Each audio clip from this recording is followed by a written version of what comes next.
Hi, Doug Vogt again. After uploading video 1B, which presented the theory of multidimensional reality, basically the clock cycle, I thought the subject deserved a postscript, a more detailed explanation of why I produced the videos and the importance of them. This video is intended for scientists, physicists, mathematicians, theologians, rabbis, ministers, and philosophers. The other videos that are on the Foundation's YouTube channel, you can use for your classes and your Bible studies.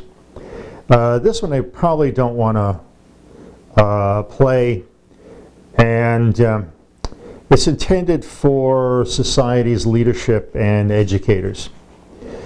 The theory of multidimensional reality is a foundation philosophy. That means that other philosophies and theories are based on it. The current matter-oriented theory of existence is what you currently teach and what you have, and therefore if it is wrong, then theories and philosophies based on it will be wrong in part or in whole. To get to the point, the Gleisberg cycle will occur between September and December 2046. The Torah actually gives an exact date, month, day, and year for the event. When the reversal happens, the sun's nova, that evaporates hundreds of feet of water, I think at least 500 to 600 feet of water worldwide. And it takes a couple of weeks for the water in the form of water vapor in the atmosphere to cool down. First it'll start raining, and then it'll start snowing, and snowing, and snowing for the next 40 years until you get that,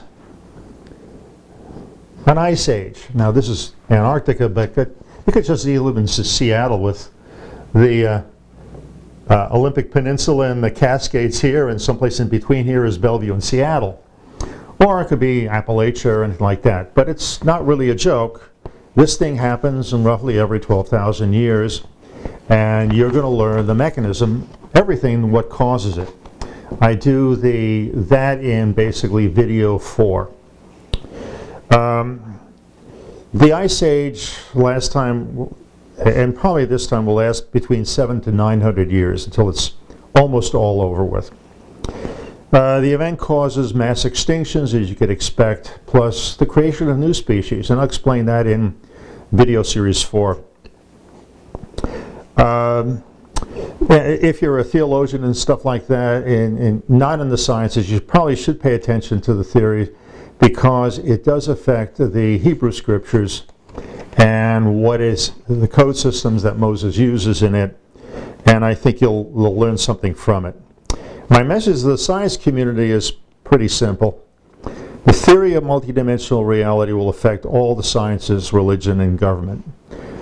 My qualms with government is they tend to want to control what we think and what we say for their own benefits. The matter-oriented theory of existence will end, and an information theory of existence will replace it. That will change all the fields of physics. William Casey, CIA director between 81 and 1987, was in a meeting in February of 1981, and it was attended by a Barbara Honninger. I guess she was the secretary. This was the meeting with the newly elected President Reagan, and he is reported to say, quote, "We know our disinformation program is complete when everything the American public believes is false."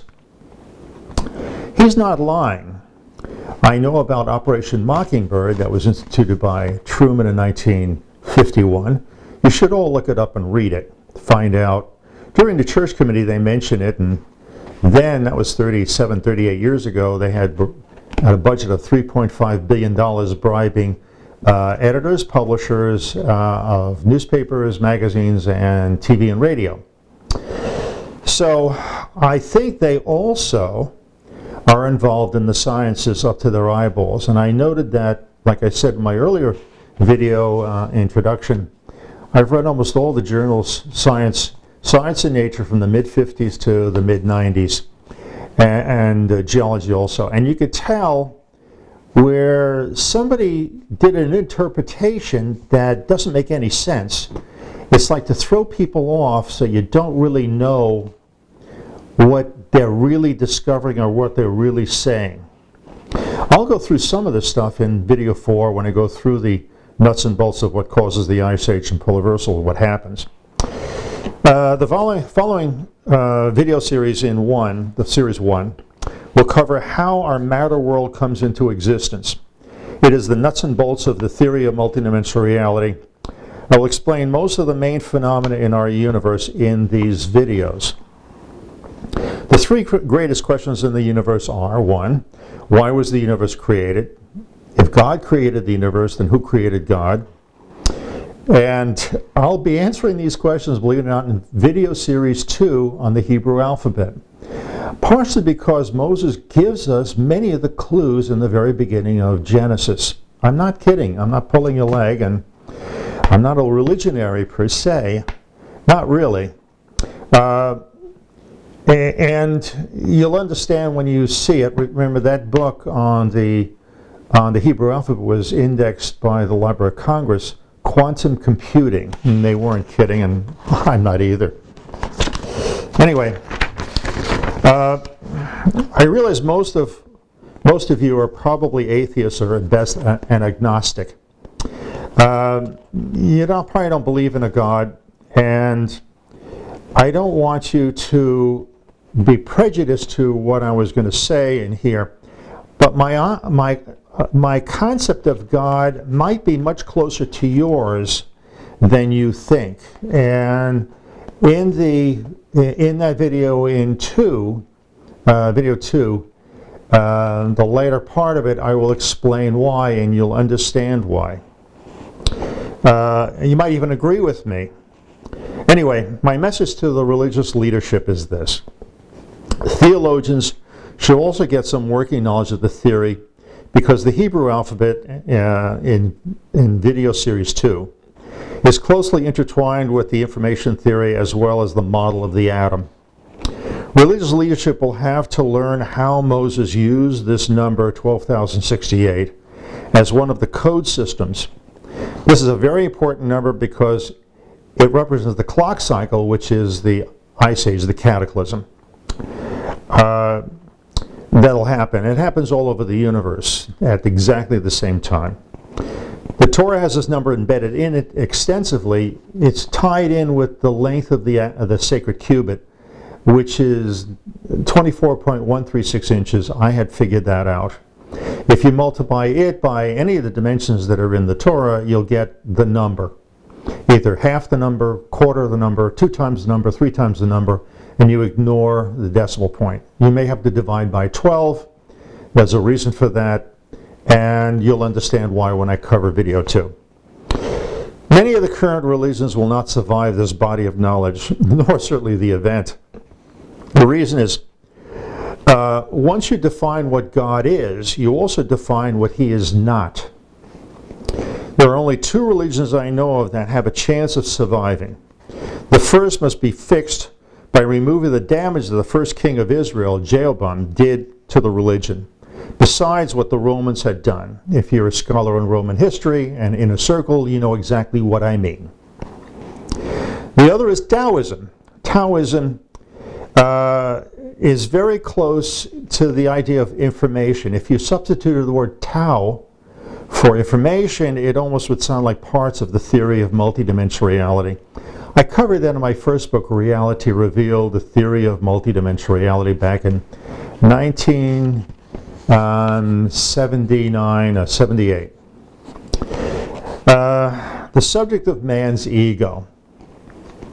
Most of you in upper leadership have higher degrees, such as PhDs, in the sciences of religion.